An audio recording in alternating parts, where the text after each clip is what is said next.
নবী করিম সাল্লাল্লাহু আলাইহি ওয়াসাল্লাম কেমন ছিলেন? নবী করিম সাল্লাল্লাহু আলাইহি ওয়াসাল্লাম বসে বসে জুতা সেলাই করছেন, জুতা ছিঁড়ে গেছে সেলাই করছেন। আম্মাজান আয়েশা সিদ্দিকা রাদিয়াল্লাহু তাআলা আনহা নিজ খাটিয়ায় বসে সুতা কাটছেন। হঠাৎ নজর পড়ে প্রিয় নবী সাল্লাল্লাহু আলাইহি ওয়াসাল্লামের দিকে।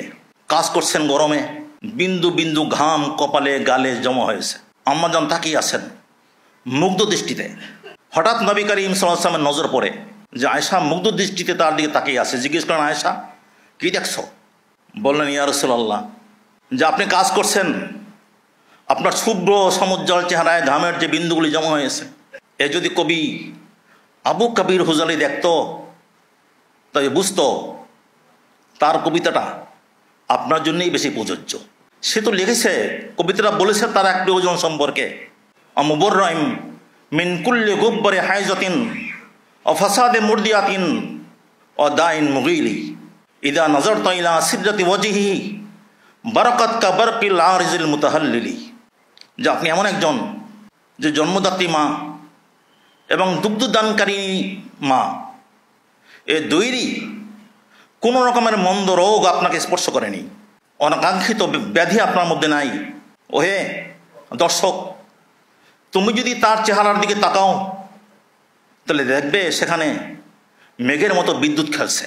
নবী করিম সাল্লাল্লাহু আলাইহি ওয়াসাল্লাম তার কাজে হাতের কাজ রেখে দেন, ধীর পায়ে এগিয়ে যান, আর আম্মাজানকে ধরে তার কপালে চুমু খান আর বলেন, মাসরুরতি মিন্নি কাসরুরি মিনকি।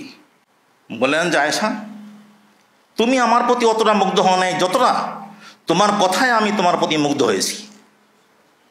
এই যে দেখেন, পেটে খাবার নেই, ছেঁড়া কাপড় পরেন, ছোট্ট খেজুর পাতার ঘর। আমাদের মায়েরা কেমন ঘরে থাকতেন, কেমন পোশাক তারা পরতেন। দিনের পর দিন চলে যেত, চুলে আগুন জ্বলত না, ক্ষুধা কাতর শরীর, ছিন্ন বস্ত্র আর খেজুর পাতার ঘর, ছোট্ট কক্ষ। এর ভিতরে এই রকমের আবেগ কি করে তৈরি হয়? যে দেখেন, মুগ্ধ দৃষ্টিতে তাকান আর কবির কবিতা আবৃত্তি করেন, এরকমের সূক্ষ্ম আবেগ কিভাবে তৈরি হয়? আবার ওদিক থেকে মূল্যায়ন কেমন? কাজ করছেন, আমাদের স্বামীরা কি করে?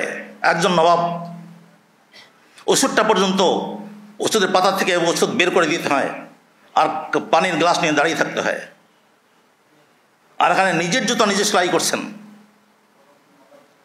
আম্মাজান তাকিয়ে মুগ্ধতা প্রকাশ করছেন। এই যে মনশীলতা, এটা কিভাবে হয়?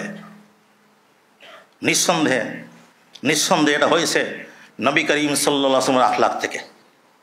ওই আখলাক যেখানে থাকে সেখানে কুঁড়ের ঘর সেখানে বিশাল বিস্তীর্ণ ভবনে পরিণত হয়ে যায়।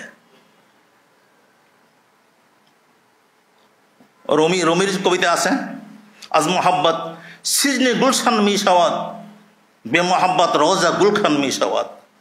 যে মোহাব্বত থাকে সে কারাগারের কক্ষ গুলশানে গুল বাগিচায় পরিণত হয়। আর যদি মোহাব্বত ভালোবাসা না থাকে তাহলে সেখানে ফুলের বাগানও অগ্নিকুণ্ড হয়ে যায়। নবী করিম সাল্লাল্লাহু আলাইহি ওয়াসাল্লামের আচরণ, তার ভালোবাসা এত বেশি ছিল এবং সেই ভালোবাসায় আমাদের মায়েদের প্রাণ এতটা আপ্লুত ছিল যে খাবারের কষ্ট তা স্পর্শ করতে পারেনি, পোশাকের কষ্ট তা সইতে পারেনি, আর থাকার জায়গার সংকীর্ণতা তাদেরকে অশান্ত করতে পারেনি। আমাদের ফিরে যেতে হবে এখানে। এই যে বলেছি, সূক্ষ্ম আবেগ অনুভূতির মূল্যায়ন ও পারস্পরিক মননশীলতার চর্চা দুর্লভ সম্পত্তি পরিণত হয়েছে এবং হবেই না কেন যখন জানমালের মতো স্থূল বিষয় পর্যন্ত আমরা স্বাভাবিক মানবিকতা হারাতে বসেছি। দারিদ্রের কষাঘাতে প্রতিভা বিলুপ্ত হয়নি। প্রতিভা বিলুপ্ত হলে আম্মাজান আয়েশা সিদ্দিকা রাদিয়াল্লাহু তাআলা আনহা জ্ঞান গরিমার অতটা উচ্চতা বুঝতে পারেন না। আর আমাদের আচরণ বিত্ত বিভাগের ভিতর থেকেও প্রতিবার বিলুপ্তি ঘটে।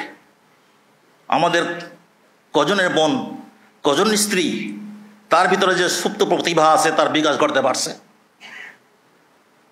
কিন্তু ইসলামের শুরু জামানা এরকমই ছিল নাকি? আজকের সমাজে বাবা কর্তৃক মেয়েকে আর্থিকভাবে বঞ্চিত করার ঘটনা বিচ্ছিন্ন কিছু নয়।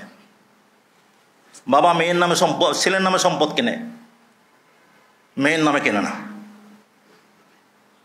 আবার মৃত্যুর সময় অনেক বাবা সবটা সম্পদ হেবা করে যায় ছেলের নামে।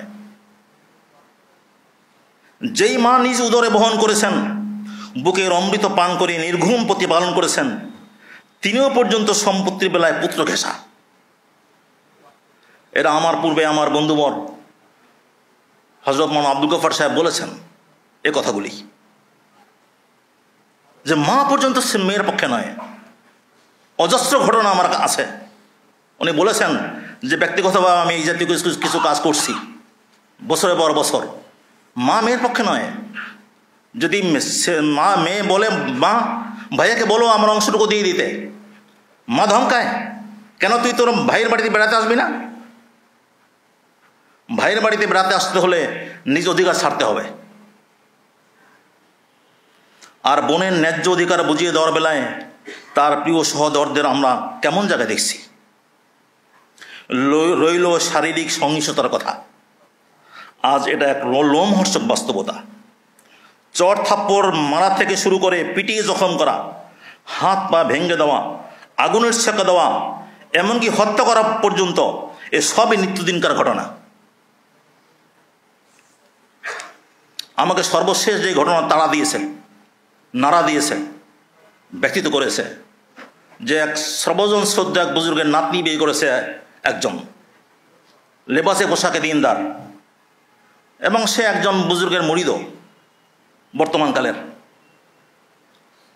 সে তার স্ত্রীকে পিটে পিটে বেহুশ করে ফেলে। ওই ঘটনা যখন আমার সামনে আসলো, তখন আমি ভাবলাম যে না, একাকী কাজ করা যথেষ্ট নয়। বন্ধুজনকে এবং সমাজের যারা প্রভাবশালী তাদেরকে নিয়ে কাজ করা দরকার। আজকের স্বামীরা স্ত্রীদের জন্য কতটুকু আস্থা ও নির্ভরতার জায়গায় অবস্থান করছে? আজকের স্বামীরা স্ত্রীদের জন্য কতটুকু আস্থা ও নির্ভরতার জায়গায় অবস্থান করছে? যে স্ত্রী তার বাবা মা আত্মীয় স্বজন সব ফেলে,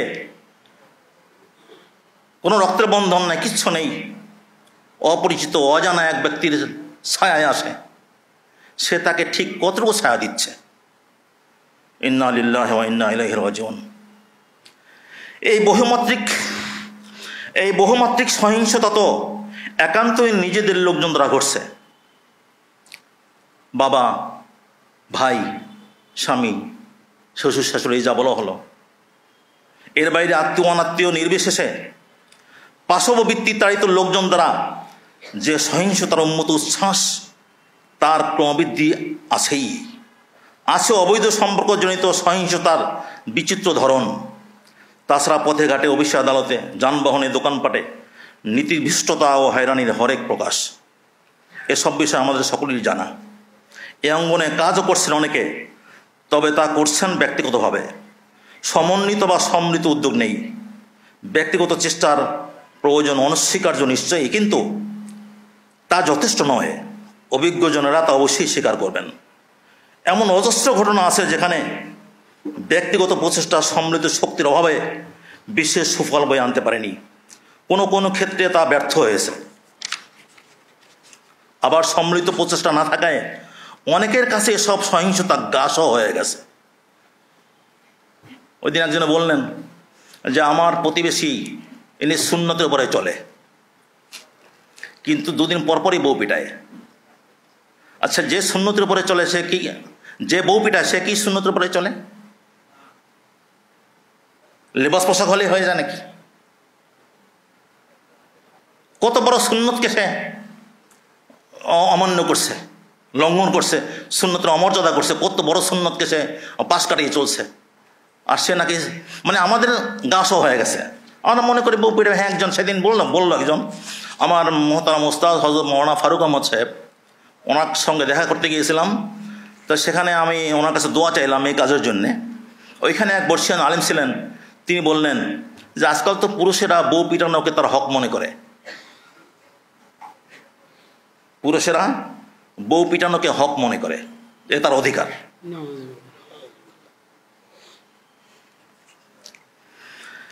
অপরদিকে ব্যক্তিগত প্রচেষ্টা প্রচার না পাওয়ায়, ব্যক্তিগত চেষ্টা তো অনেকেই করছে, কিন্তু স্বাভাবিকভাবেই ব্যক্তিগত প্রচেষ্টার প্রচার হয় না। প্রচার না পাওয়ায় অজ্ঞজন বা দুর্জনেরা মহান ইসলামের উপরে দায় চাপানোর সুযোগ পাচ্ছে। মনে করছে যে ইসলাম নারীর অধিকার স্বীকার করে না, নারী নির্যাতনকে উস্কে দেয়। অথচ যে ইসলাম বলে অকারণা ফি বুয়ুতিকুন্না,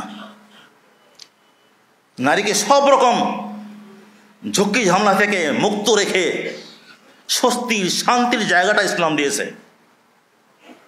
সেই ইসলাম সম্পর্কে অভিযোগ আমাদের কারণে, আমরা অবহেলা করছি বলেই এই সুযোগটা তারা পাচ্ছে। মহান ও পূর্ণাঙ্গ দিন ইসলামী সর্বপ্রথম নারী পুরুষ নির্বিশেষে সকলের জন্যে যথাযথ মর্যাদা ও নিরাপত্তার ব্যবস্থা দান করেছে। সেই ব্যবস্থা কার্যকর করার সামাজিক ও রাষ্ট্রীয় উদ্যোগ থাকলে পরিস্থিতি আজকের মতো এমন বিপজ্জনক পর্যায়ে পৌঁছত না, কিন্তু আমরা বড় দেরি করে ফেলেছি। বিলম্বজনিত সে অপরাধের দায় মোচনের জন্য আমাদের দরকার সত্যিকারের তওবা। সে তওবার স্থান থেকেই বিগত ভুলের অনুশোচনায় আমরা কর্তব্য পালনের অঙ্গীকার আবদ্ধ হয়েছি। আমরা সেখান থেকে গ্রহণ করেছি নব অনুপ্রেরণা। ইনসাফ ফাউন্ডেশন সে অনুপ্রেরণারই মুকুল। এই মুকুল একদিন ফুল হয়ে ফুটবে, ফল ও ফসলে পরিপূর্ণতা লাভ করবে, সে আশায় এই প্রতিষ্ঠানের পদযাত্রা। তাওয়াক্কুল উদ্দীপিত দৃঢ় এ পদযাত্রায় আমরা আপনাদের সহযোগ কামনা করছি।